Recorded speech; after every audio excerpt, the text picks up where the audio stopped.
ಭಾರತ ಪಾಕಿಸ್ತಾನ ನಡುವೆ ನಡೆದ ಸಿಂಧು ನದಿ ಒಪ್ಪಂದದ ರದ್ದು ಬೆನ್ನಲ್ಲೇ ಭಾರತದ ಜಲಯುದ್ಧಕ್ಕೆ ನೆರೆ ರಾಷ್ಟ್ರ ಪಾಕಿಸ್ತಾನ ಅಕ್ಷರಶಃ ಕಂಗಾಲಾಗಿದೆ.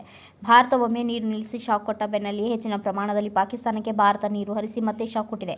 ಬೇಸಿಗೆ ಕಾಲಕ್ಕೆ ನೀರು ಬಿಟ್ಟಿದ್ದರಿಂದ ಪಾಕ್ ಆಕ್ರಮಿತ ಕಾಶ್ಮೀರದಲ್ಲಿ ಪ್ರವಾಹ ಪರಿಸ್ಥಿತಿ ನಿರ್ಮಾಣವಾಗಿದೆ. ಝೇಲಂ ನದಿಯ ಆರ್ಭಟ ಕಂಡು ಪಾಕಿಸ್ತಾನದ ಮುಜಾಫರಾಬಾದ್ನಲ್ಲಿ ತುರ್ತು ಪರಿಸ್ಥಿತಿ ಘೋಷಿಸಿದೆ. ನೀರಿನ ರಭಸದಿಂದ ಪಾಕಿಸ್ತಾನ ಬೆಚ್ಚಿ ಬಿದ್ದಿದ್ದು ಏನು ಮಾಡಬೇಕು ಏನು ಮಾಡಬಾರದು ಎಂಬುದು ತಿಳಿಯದೆ ಕಂಗಾಲಾಗಿದೆ. ಇದೇ ವೇಳೆ ಜಮ್ಮು ಕಾಶ್ಮೀರದ ಪಹಲ್ಗಾಮ್ ನರಮೇಧ ಘಟನೆಯನ್ನು ಅಮೆರಿಕದ FBI ಹಾಗೂ CIA ತೀವ್ರವಾಗಿ ಖಂಡಿಸಿದೆ. ಅಲ್ಲದೆ ಪ್ರಧಾನಮಂತ್ರಿ ನರೇಂದ್ರ ಮೋದಿ ಇಂದು ನಡೆದ ಮನ್ ಕಿ ಬಾತ್ನಲ್ಲಿಯೂ ಕೂಡ ಜಮ್ಮು ಕಾಶ್ಮೀರದ ಪ್ರಗತಿ ಕಂಡು ಉಗ್ರರು ನಡೆಸಿರುವ ದಾಳಿಯನ್ನು ತೀವ್ರವಾಗಿ ಖಂಡಿಸುತ್ತೇನೆ, ಇದಕ್ಕೆ ಪ್ರತೀಕಾರ ತೆಗೆದುಕೊಂಡು ತೀರುತ್ತೇವೆ ಎಂದು ಮತ್ತೊಮ್ಮೆ ಗುಡುಗಿದರು.